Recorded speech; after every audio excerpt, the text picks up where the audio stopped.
ಧರ್ಮಸ್ಥಳದಲ್ಲಿ ನೂರಾರು ಶವವನ್ನು ಹೂತಿಟ್ಟಂತಹ ಪ್ರಕರಣ ಇವತ್ತು ಅಥವಾ ನಾಳೆ ಅಸ್ಥಿಪಂಜರವನ್ನು ಹೊರತೆಗೆಯುವಂತಹ ಕಾರ್ಯ. ಅಸ್ಥಿಪಂಜರ ಹೊರತೆಗೆಯುವ ವೇಳೆ ಮಂಗಳೂರು ಎಸಿ ಉಪಸ್ಥಿತಿಗೆ ಎಸ್ಐಟಿ ಮನವಿ.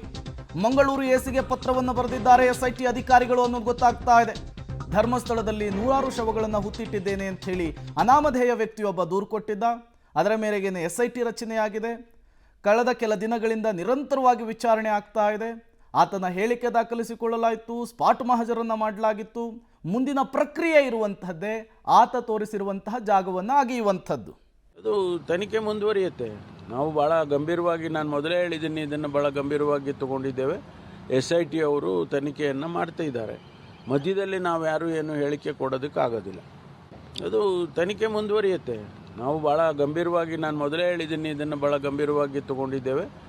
SIT ಅವರು ತನಿಖೆಯನ್ನು ಮಾಡ್ತಾ ಇದ್ದಾರೆ. ಮಧ್ಯದಲ್ಲಿ ನಾವು ಯಾರು ಏನು ಹೇಳಿಕೆ ಕೊಡೋದಕ್ಕಾಗೋದಿಲ್ಲ. ಅದು ತನಿಖೆ ಮುಂದುವರಿಯುತ್ತೆ. ನಾವು ಭಾಳ ಗಂಭೀರವಾಗಿ, ನಾನು ಮೊದಲೇ ಹೇಳಿದ್ದೀನಿ.